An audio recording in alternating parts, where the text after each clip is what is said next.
Hello. Welcome everyone to JLABTV. I am JLAB and this is Football Manager 2022, the Youth Academy Challenge save with Beira-Mar. Since we last met, we've managed to do a few things, one of which is get a new affiliate based in North Macedonia in the form of Vadar Shikote. I'm just going to say Vadar, it's easier, but yes, we got a new affiliate with them. We're going to try and do what we did with Concordia and try and negotiate later down the line. I'm going to show you what I can do. We can negotiate our deals later on down the line. So if I wanted to do a commercial link, I could. But I'm hoping that the Vadar link will eventually be able to be negotiated. It took about a few months last time I checked. It took us 4 months to get another deal to get through.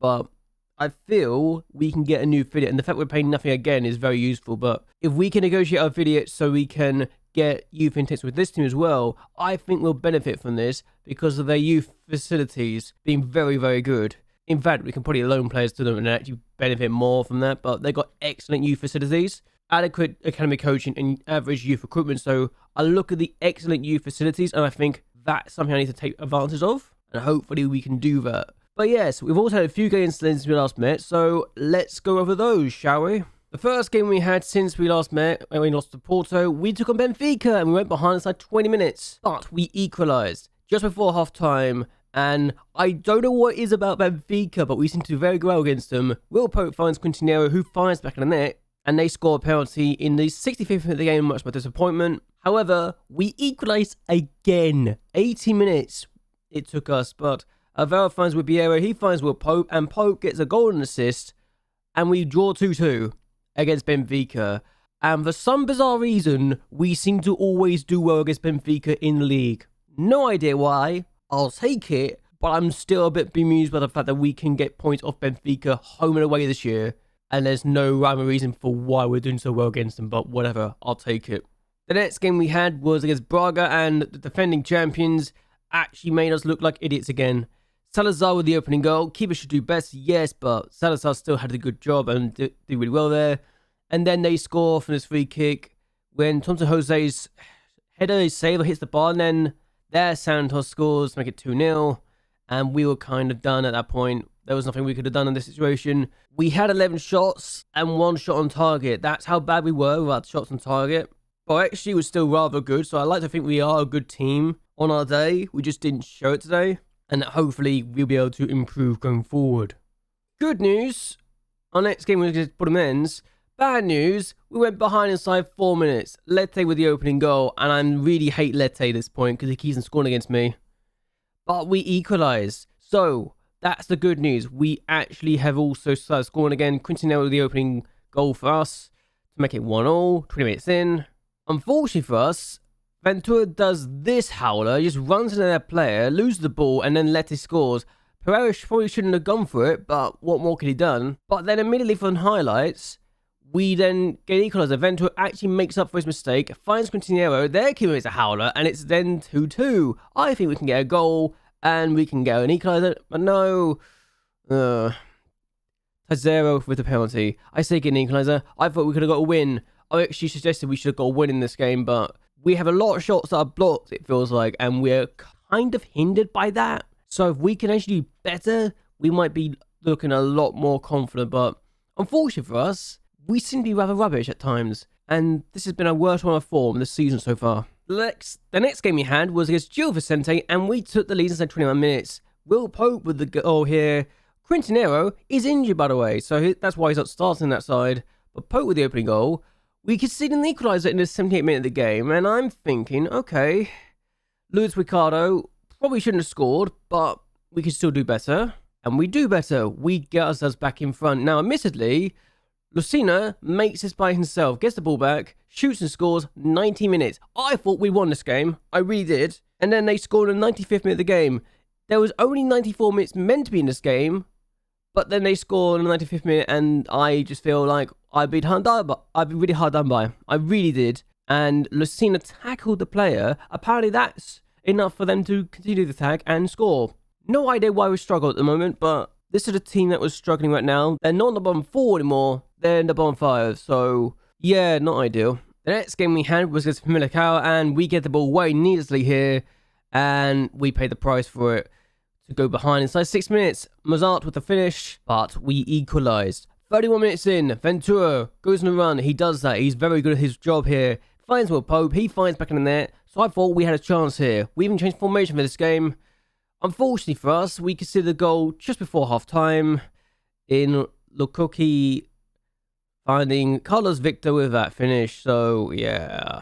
And then 74 minutes in, we conceded a third.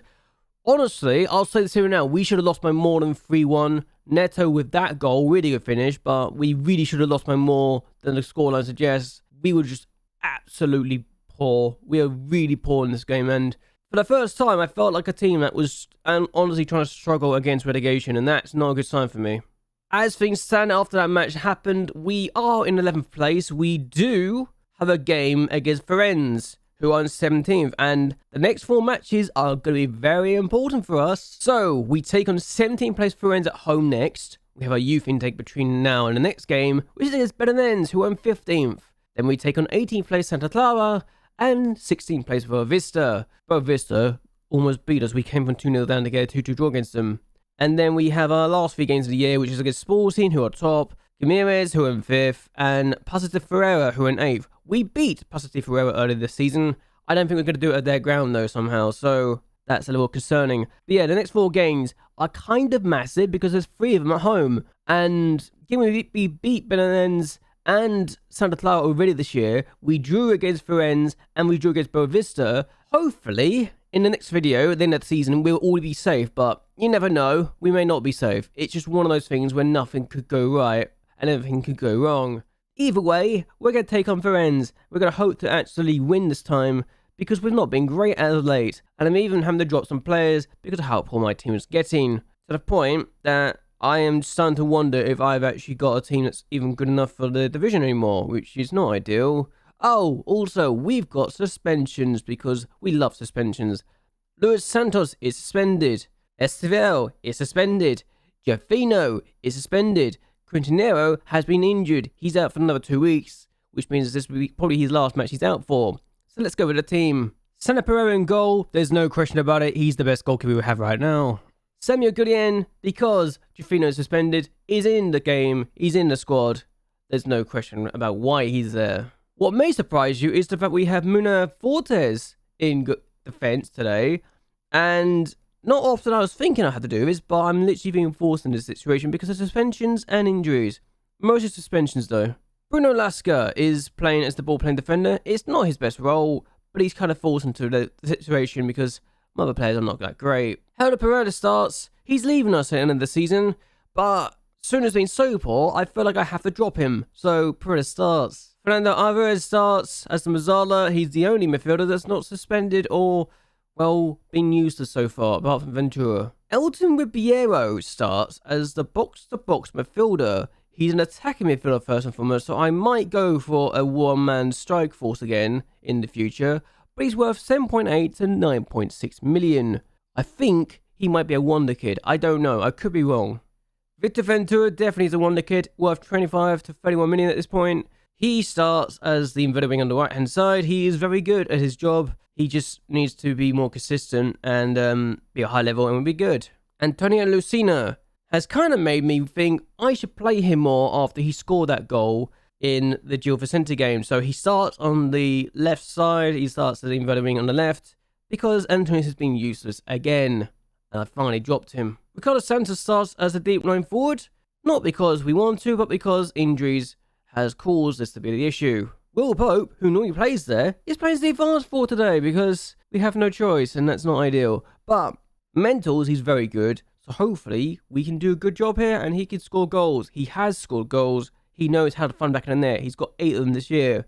Willy Quintanero has got 11 goals in the league, so that's how much he's missed. And Leal's departure has kind of really shown its ugly head of how much it's going to hurt us, so that's an issue. Hopefully we can beat Firenze today, and hopefully we'll be fine. I want to be fine, but I could be wrong. Anyway, let's get going. Okay, they got a corner, not ideal. If they score from this... Oh, Goodien's off the line. Okay, that's a little concerning. Okay, this has been pretty poor. We've only seen one highlight. I'd rather take a point. I want to win, and we've been the better team apparently in the latter stage of the game, or the half, but we need to win quickly, just so we have a chance to do something productive, really. Lasker, don't lose the ball. Okay, I'm a little concerned by this, actually. I'm going to be honest with you. That's how little faith I have in my team right now. I'm thinking they're going to lose the ball stupidly, but here we are. We kicked the ball, surprisingly. Goodien has lost the ball. I was concerned about this. Mohammed, okay, we got the ball back. Really good defending from Paredes, showing why he's useful. And, I'm just concerned that we're going to make a stupid pass somewhere and get the ball away like that. It wasn't even a pass, it was just stupid defending. This is what I have to deal with. This is how stupid my defenders are right now. It is frustrating because I know they're better than this, but they're letting me down. And can we not do this, please? I actually want to survive. This is a team in the relegation zone. We're losing to them. And we are going to go positive, I think, after this. I've changed my formation to 4-2-3-1 because I had to, I feel. And Kinko, Amuo, Kinko, Michel, and we are just all over the place, really. Okay, we got the ball back. Good. Sooner, Lasker. I mean, the fact that both my fullbacks gave the ball away in the lead of their goal is concerning to me, but here we are. Ventura now on the ball. What can he do? Alvarez finds Pope, finds Aparicio. Here's Lucina. Oh my goodness me. That is what I love about Lucina. He can just do that. It's not just him, but Antunes does it as well. But this goal is just something else. Give me this. Give me this side of you, for goodness sake. I want this more. Aparicio, Lucina, first time. What a finish. I've gone more attack in my formation. I've gone for Mazzala again in the midfield. And Ventura, it's now 2. I don't know what's changed, apart from the fact we changed the formation up and the mentality, but nothing has really changed in my mind about this. Okay, Ribeiro has just done a really good cross. He's now playing in Ganch, but that's a good cross. That's a good header. I think maybe the 4-2-3-1 might be what we go back to.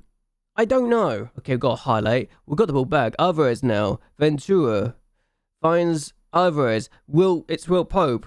Plays deep line forward. Aparicio goes for goal. It's hit the bar and we're close. We're very close. If we don't win this now, then something's gone very wrong. Ribeiro finds Suna. Finds Lucina. Ribeiro. Aparicio. Ball through. Avero. Chance. Can play it. Oh, he scored himself. He scored his first of the season. We're 3-1 up. We are going to win this game. Oh my God. Oh, I needed to change something. It's changed for the better. We have our 3-1 lead now, and we are going to win our first game in 8. My word, Aparicio has changed the game for me. He really has changed the game for me. 2 assists from him, and Ribeiro moving up as the attacking midfielder has also worked too. And it's a massive win for our chance of survival. It really is. With that win, we have 4 points clear of tournament ends. We are comfortably 15 points clear of the relegation playoffs, 16 points clear of the relegation zone. We have already secured a massive situation for ourselves. If the teams in the relegation zone and the relegation playoffs do not win their next game, we are safe. We are practically safe now. Okay, table's now done after 18 games, and I think we are practically safe at this point. Because we've been through ends, Santa Clara can't get to us. Oh my God. Oh my God. Oh my God. This might be a good intake. Wow. This might be a good intake. Apparently it's only excellent, but you wouldn't think it. You would not think it at all. Wow. This is an intake I was hoping we can get. This might be a pretty good intake. Ladies and gentlemen, our intake has arrived. Let's go over them, shall we? Rodrigo Kyrgios is the first man on the top of the potential list, and he looks like a person who could be very good indeed. He's a bit small, he plays as a winger, but he's got potential, he really does. Now this guy might be taking the spot of the left back. Amadou Injai, it's something like that, but he is a very exciting looking fullback. Oh my goodness. Guinea-Bissau are gonna love me at the end of the season. I swear we're producing so many good Guinea-Bissau players. It's ridiculous. This guy is the latest along the line of Guinea-Bissau players that could be really good. Jose Patrocino is a centre-back, but also a left-back. I kind of see left-back more than a centre-back, if I'm completely honest with you. But he could play it. It's just a shame he's 5'10", but Jose Patrocinio could be an interesting player. Alex Boateng is a garden player, and this guy could play a lot of positions for me. Inside forward at the front, could be a striker as well, but inverted wingers and striker, I think we might have found someone who could do a good job for us. Sporting too, so he could get a lot of rewards, but physicals could be already really good. Now the first of the 2.5-star accountability players, and it's Eduardo Maria. Now, could play as a Mazzala, could play as an advanced playmaker, that's where he's 2.5-star already. Could also play as a striker. Do you see striker, or do you see attacking midfielder? Because I might need to change my formation just to accommodate all these attacking midfielders right now. And could be interesting. Could be very interesting. He's got the ability as well up front, but where do you play this guy? That's my question right now. Where do you play Eduardo Maria? Claudio Teixeira, a centre midfielder, an attacking midfielder, and a winger.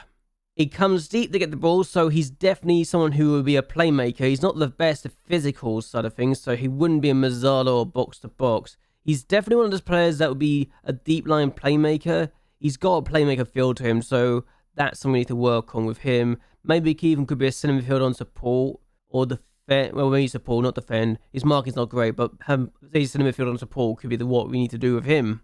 Max Torres, Portuguese and American, is a centre midfielder on attack. That's his best role. He's a centre midfielder on attack. He's got 16 first touch, 15 passing. This guy's exciting and could also be American. Could be an inverted winger, could be a winger. I am very much trying to figure out where I want to play you now, because there's a lot of areas I can play him, and it's a scary part that he's so versatile for me, but what can you do? Yanis Lewis, another left back, who could also be exciting. So 2 left backs to replace one we're losing. I think we've won out in this window. I really do. Oscar Silva's a winger who's inverted. Yeah, we got a lot of left wingers in this window, haven't we? He's 6 foot as well, so it could be a wide target forward apparently, but hasn't got the strength for it personally. But yeah, he's got the physicals I'm looking for, other than that, and we should be good. So Luis Felipe is a right back who could play as a left back too. He's a very interesting player. He's going to need a bit of work to really develop, but I'm excited to see what we can do with him, because he could easily be our second best right back if Melvin doesn't actually improve. Miguel Barreto, a centre midfielder. He's unambitious, he's very slow, and he's got no stamina. This guy could be the worst of the bunch. He's unambitious as well, so disappointing with that. The fact that he and Van der Carvajal are the 2 first disappointing personalities in intake really tells me that yes, this intake might be pretty damn good. He's unflappable though, so he will develop, which is the annoying part. He's just not very ambitious. Dominus Neves is of 3-star potential ability. He's probably never going to be good enough for the first team, but I'll probably sign him anyway just to give him the platform that he needs to develop. The same with Vieira. I've never had a player literally called Vieira and nothing else as his actual name. What is his full name now I think about it? Not that. His full name is Paulo Alexandre Vieira. So he's an interesting name to call yourself Vieira though. Is that ambitious or is it something else? But he's got a lot of things to like otherwise. 17 bravery, 16 determination. Could be worse. The last person we're going to talk about is Andre Oliveira. So another winger, inverted, not so great this time, bit fickle, but there you go. And the last person that's on the list is a goalkeeper, which tells me that, yeah, goalkeeper wasn't our best role this year, but what can you do? Either way, I'm excited for this intake. I'm excited for what we've just got. Are you excited too? Let me know that in the comments below if you think this is our best intake yet. I am excited. I'm going to end this here. I hope you guys enjoy yourselves. I hope you guys like and share this video, and that you subscribe to the channel. Really does help me out a lot. But either way, until next time, goodbye, and well, good night.